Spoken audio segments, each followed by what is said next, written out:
आज हम एक नई पुस्तक श्याम फिर एक बार तुम मिल जाते हैं, इसकी पुस्तक चर्चा के साथ मैं हाजिर हूँ। ये पुस्तक का जो लेखन प्रारंभ हुआ है, इसमें जो प्रारंभ हुआ है पुताब, वो यहाँ से हुआ है कि श्री कृष्ण भगवान जो है वो इस दुनिया में नहीं रहे हैं।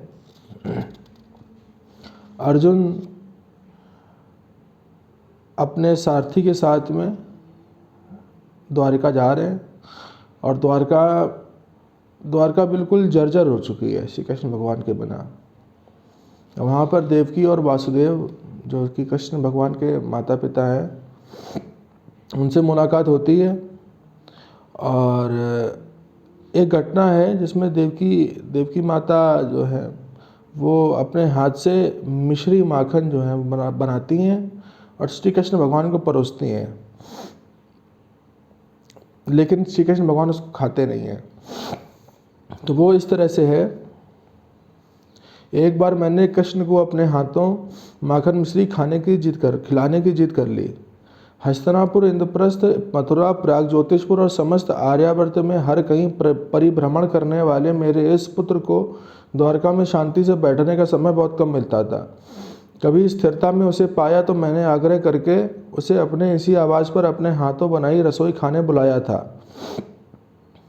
उसके माखन मिश्री के प्रेम के बारे में बहुत सुना था, इसलिए मैंने उसकी वह खास चीज़ परोसी। फिर क्या हुआ माँ? अर्जुन विकलता से फूट पड़ा। यहीं इसी खंड में, उस तरफ देख पुत्र। देवकी ने अपनी कांपती उंगली उठाई। यहाँ उसे बिठाकर मैंने उसके सामने भोजन का थाल धरा। देवकी को अपनी हिचकी रोकने में थोड़ा वक्त लगा। थाल की ओर देखता रहा और फिर उसकी आंखों में मैंने आंसू देखे। माखन मिश्री को उसने छुआ भी नहीं और अपना माथा झुका लिया। यह आप क्या कह रही हैं? कृष्ण की आंखों में आंसू? अर्जुन स्तब्ध रह गया। हाँ, देवकी बोली। मैंने उसका माथा सहलाते हुए पूछा, पुत्र, तेरी इस अभागी माँ के हाथों ऐसा क्या अपराध हुआ है कि उसके पड़ोसे अपने प्रिय मिष्ठान को खाने के बदले तू रो रहा है? और जानते हो कौन थे? कृष्ण ने क्या कहा? बोला, माँ, गोकुल छोड़कर जब मैं मथुरा के लिए चला था तब माता यशोदा को मैंने वचन दिया था कि माँ, मैं फिर लौटकर तुम्हारे पास आऊँगा और जब तक तेरे पास नहीं पहुँच जाऊँगा अपनी प्रिय माखन मिश्री नहीं खाऊँगा।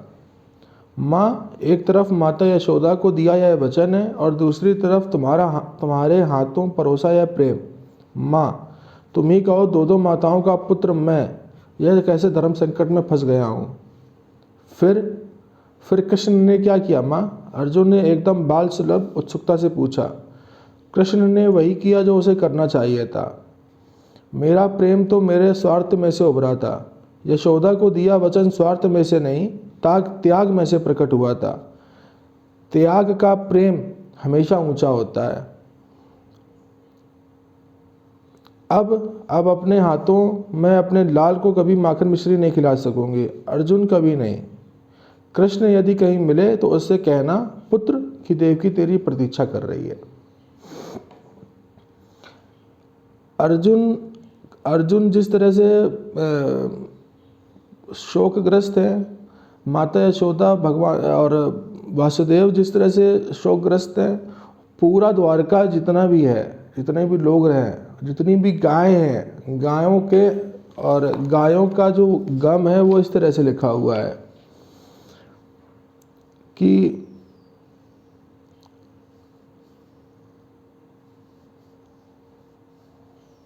दाहिनी ओर हरे भरे गोचर में बैठी गायों ने रथ के पहिए और अश्वों की टापों की आवाज़ सुनकर जरा सी आंख खोली, कान फड़फड़ाए, पूंछ फटकारी, कुछ मक्खियां उड़ गईं। बस उनकी जुगाली तो कब से बंद थी। आंखों के किनारों पर कांच की बूंद सी पानी की बूंदें जम गई थी। इस तरह से गायों का ये हाल हो गया था वहाँ पर।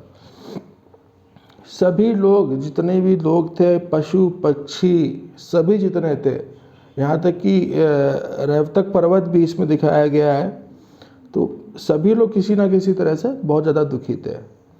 अभी मैंने इसको पढ़ना शुरू किया है। अभी जैसे जैसे इसको पढ़ता जाऊँगा मैं इसके वीडियो अपडेट करता जाऊँगा। देखने के लिए बहुत बहुत धन्यवाद।